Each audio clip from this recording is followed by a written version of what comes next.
Hi, my name's Michael Holmes, and you're watching Techrific.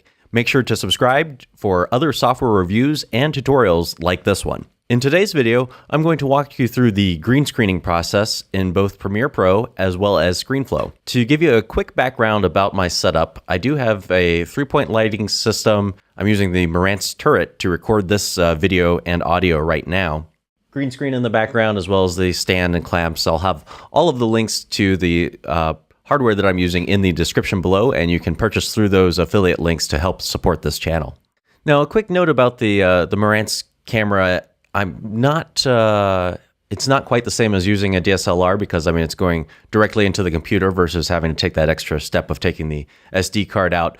The downside is I'm not aware of how to get the more granular controls over the exposure and focus. If that's something that you know how to do, definitely comment in the comment section below.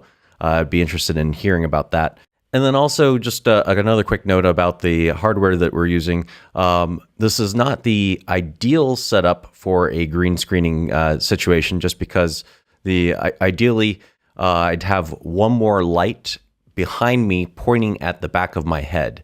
Now, I don't have that light, and that's partly because I don't have the actual light, and then partly, I'm in my living room, and I don't want to have this dominate like the entire room, I guess, basically. So this is just an idea of what results you can expect to get with a 3-point lighting setup like this one. So with that said, let's get started. This first demo was accomplished with using Screenflow, and you'll note that it's not that great. I'm going to show you how I did this. So after you record in Screenflow, you'll get something that looks like this. You've got your desktop in the background as well as your webcam in the foreground. So I'm just going to expand this image, and we'll go into video and add in the chroma key by going to video filters and then plus. We'll choose chroma key. And the first step will be to choose the color.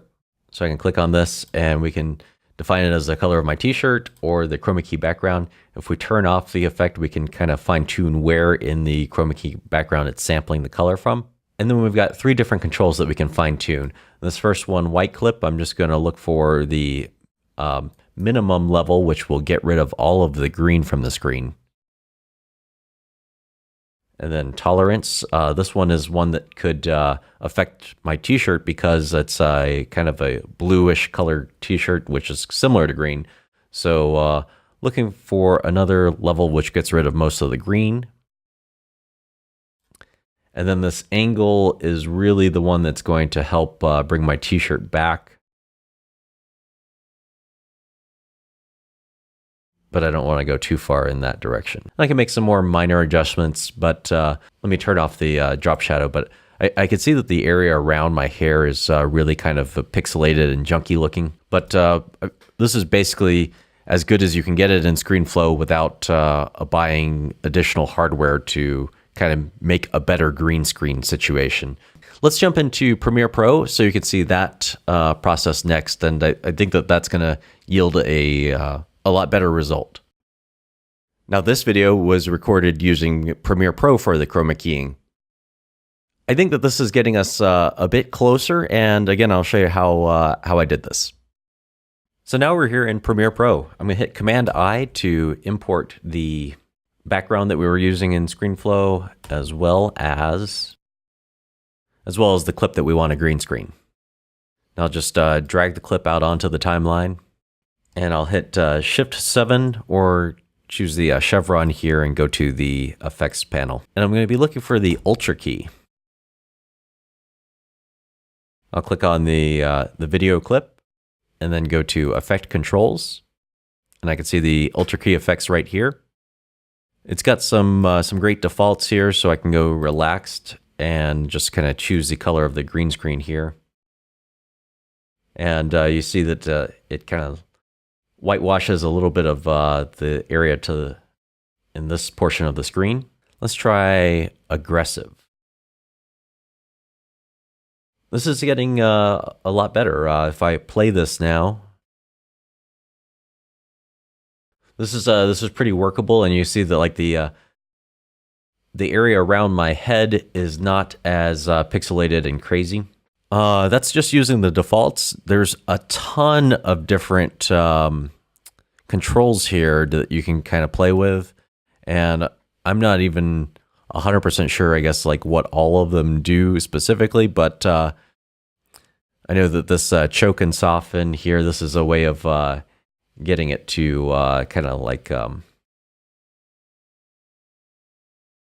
bring in the areas around the border of the green screen. One thing is that with the aggressive, it does pump up the tolerance level, which you can see that it's kind of making my blue shirt more grayish. It's kind of desaturating everything. I'm going to bring the tolerance level down a little bit, and you'll see that that brings the shirt more kind of bluish. And let's see how this plays.